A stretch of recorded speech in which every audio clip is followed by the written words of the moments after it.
নমস্কার বন্ধুরা, দীপিকা রান্না বাগান একটা নতুন ভিডিওতে আপনাদের সবাইকে স্বাগতম। এখানে আমি 3 পিস ইলিশ মাছ নিয়েছি। আমি ইলিশ মাছ দিয়ে একটা নতুন রেসিপি করব। কীভাবে ইলিশ মাছের একটা নতুন রেসিপি করি আপনারা ভিডিওটা প্রথম থেকে শেষ অবধি দেখতে থাকুন। এখানে দিয়ে দেবো অল্প করে নুন, অল্প করে হলুদ গুঁড়ো, দিয়ে দেবো 1 চামচ টক দই দিয়ে আমি মাছের সঙ্গে ভালো করে নুন হলুদ টক দই মেখে রেখে দেবো 10 মিনিট।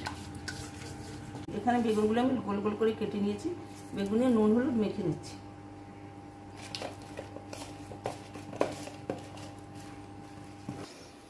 গ্যাসের উপর কড়াই বসিয়ে দিয়েছি, দিয়ে দিচ্ছি সর্ষের তেল।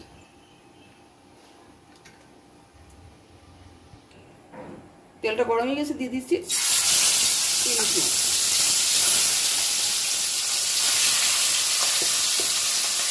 মশলাটা এরপরে দিয়ে দিচ্ছি।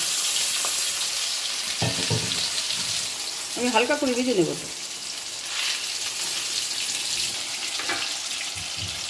মাছটা আমি ভেজে নিয়েছি, এখন নামিয়ে নিচ্ছি। হালকা করে ভেজে নিচ্ছি। মাছ ভাজা তেলের ভিতরে বেগুনগুলো ভেজে নেব। আমাদের বাড়ি এই রেসিপিটি তৈরি করলে না সবাই এই দিয়ে ভাত খেয়ে না, অন্য কিছু খেতেই চায় না। বেগুনগুলো দেখুন আমি লাল লাল করে ভেজে নিয়েছি। এখানে আমি সর্ষে, কালো সর্ষে, সাদা সর্ষে, লঙ্কা, নুন একসঙ্গে বেটে নিয়েছি। আমি বেটে আবার চাটনিতে সেঁকে নিয়েছি। এখন দিয়ে দিচ্ছি বেগুনের ভিতরে এই সর্ষে বাটা।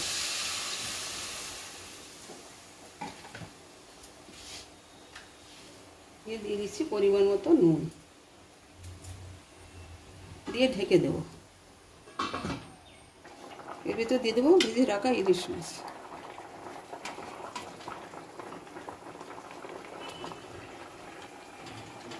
দিয়ে দেবো সামান্য পরিমাণ হলুদ গুঁড়ো।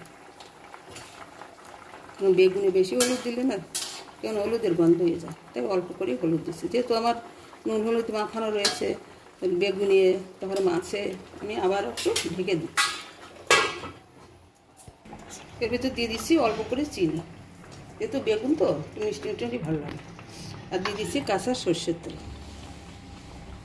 কাঁচা সর্ষের তেলের ঝাঁজটা খুব সুন্দর লাগে।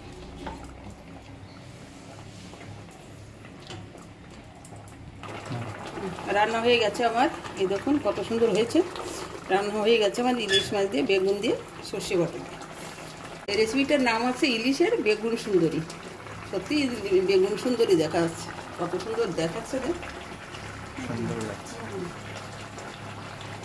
বন্ধুরা, ভিডিওটি ভালো লাগলে লাইক আর শেয়ার করবেন, সাবস্ক্রাইব করবেন প্লিজ। আর যারা এই ভিডিওটি ফেসবুক থেকে দেখছেন তারা পেজটিকে ফলো করবেন। ধন্যবাদ, সবাই ভালো থাকবেন। দেখা হচ্ছে পরের রেসিপিতে।